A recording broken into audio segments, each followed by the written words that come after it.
मन में सवाल उठता है कि दिनकर पे कोई कार्यक्रम हो तो उसमें राजनेताओं की क्या ज़रूरत है।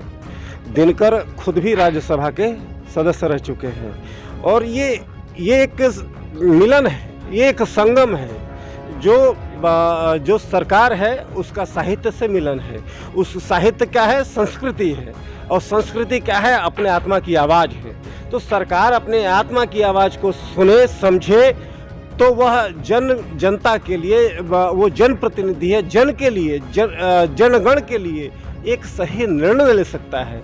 नमस्कार, आप देख रहे हैं JBN 24 न्यूज़ और मैं हूं आपके साथ विभू कुमार झा। जी हाँ, इस वक्त मैं विद्यापति भवन में सभागार में स्थित हूं और हमारे साथ मौजूद हैं कुमार राघवेंद्र, जो कि दिनकर शोध संस्थान की स्थापना किए हैं। सबसे पहले सर, JBN 24 में आपका स्वागत। बहुत बहुत स्वागत, बहुत बहुत धन्यवाद आपका। सर, जिस तरह से आपने इस स्थापना दिवस को इतने बेहतरीन तरीके से पेश किया है और खास करके राष्ट्र कवि रामधारी सिंह दिनकर का आपने मुख्य रूप से खास करके उनका नाम दिया है, तो इस पर से क्या कहना चाहेंगे? देखिए, राष्ट्र में हमारे यहाँ कई विभूतियाँ हुई हैं। हमारी माँ भारती की भूमि इतनी उर्वरा है जिसने न जाने कितने सपूत पैदा किए हैं और उन सबका राष्ट्र के निर्माण में महत्वपूर्ण भूमिका है। परंतु दिनकर जी का चयन, एक प्रश्न तो बहुत बेहतरीन है, लेकिन इसलिए हुआ है कि एक ऊंच की कविता लिखने वाला, एक राष्ट्रभक्ति की बात करने वाला जब राजनीति में आता है तो वो सच को सच कहने की हिम्मत करता है। वो सदन में रह करके जिन सरकारों ने उन्हें भेजा था उन सरकार की गलतियों के तरफ भी इंगित कराने की जो असीम साहस थी इस व्यक्तित्व में, उसके कारण उन्होंने अपने एक वक्तव्य में कहा था कि जब जब सत्ता लड़खड़ाएगी साहित्य उसको थाम लेगा। ये जो विचारधारा है ये नौजवानों को अपनी ओर आकर्षित करता है और उसी विचार से लवरेज होकर के ज़्यादातर आप राजनीतिक गलियारों में भी देख लें, जो भी महापुरुष हैं उनकी जाति तलाश ली जाती है, फिर उनके नाम पर उस जाति का एक जमावड़ा लगता है। लेकिन दिनकर के नाम पे वो बातें नहीं हैं। दिनकर सर्वमान्य है, सबके दिलों में बसने वाले हैं, हर कोई उनको गुनगुनाता है। हमें तो लगता है कि ज़्यादातर लोग उनकी जाति और पंथ से परिचित भी नहीं होंगे, उनकी कविताओं से वो ओतप्रोत है और वही एक प्रेरणा के स्रोत हो सकते हैं।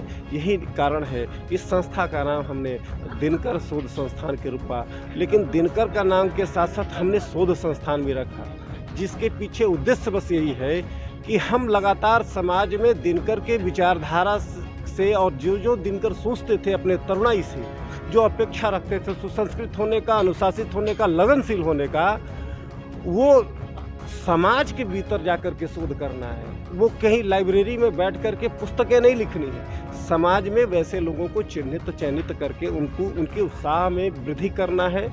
संस्था उनको सम्मानित करती है ताकि आने वाले दिनों में और युवा उससे प्रेरणा लेकर के राष्ट्र के निर्माण में अपनी भूमिका तय कर सकें। सर, जिस तरह से हम सभागार में जब आए तो उस समय विजुअल चल रहा था, आशुतोष राणा जो अभिनेता है, और जिस तरह से झकझोर देने वाली वो बातें रश्मि रथी की कह रहे थे, तो निश्चित रूप से नौजवानों को वो चीज़ प्रेरित करता है, ये बात कि कहीं न कहीं हमारे देश, हमारा राष्ट्र सर्वोपरि है। और सर, आप इस आयोजन को इतना बेहतरीन तरीके से किए हैं और साथ में और गणमान्य लोगों को भी बुलाए, और इस पर सर आपका जो एक ख्याल आया वो किस तरीके से आया कि आगे इसका मकसद और मिशन क्या है सर आपका? देखिए, एक बड़ा प्रश्न है जो कहीं आप पूछ पाने में शायद अगला प्रश्न आपका हो, लेकिन उसका उत्तर मैं अभी ही देना चाहता हूँ। ये मन में सवाल उठता है कि दिनकर पे कोई कार्यक्रम हो तो उसमें राजनेताओं की क्या ज़रूरत है। दिनकर खुद भी राज्यसभा के सदस्य रह चुके हैं और ये एक मिलन है, ये एक संगम है जो सरकार है उसका साहित्य से मिलन है।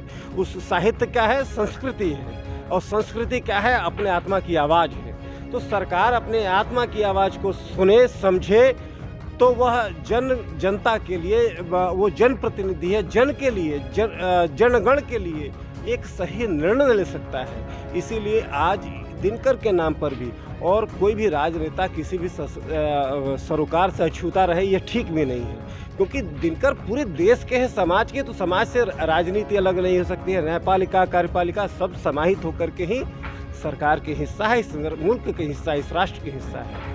जी हाँ, बिल्कुल सर, हमने बचपन में ही पढ़ा था कि उनकी जो एक श्लोक है, साहित्य संगीत कला विहीना साक्षात पशु पुच्छ विषान हीना।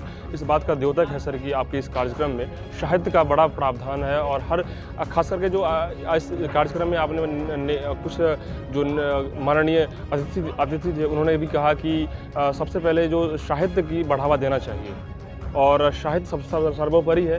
तो इस तरीके से सर आप इस नौजवानों को प्रेरित करना चाह रहे हैं और ये नौजवान लोग हर तरह से इसको आगे बढ़ाना चाह रहे हैं इस कार्यक्रम के जरिए। अब मैं आपके सवाल में कुछ संशोधन की आवश्यकता मुझे लगती है, क्योंकि साहित्य सर्वोपरि है यह बात अंतिम नहीं है। हर क्षेत्र महत्वपूर्ण है, साहित्य पीछे न छूटे इसकी जवाबदेही हमारे ऊपर। हर चीज़ है, साहित्य सबके ऊपर हावी हो जाएगा ऐसा भी नहीं।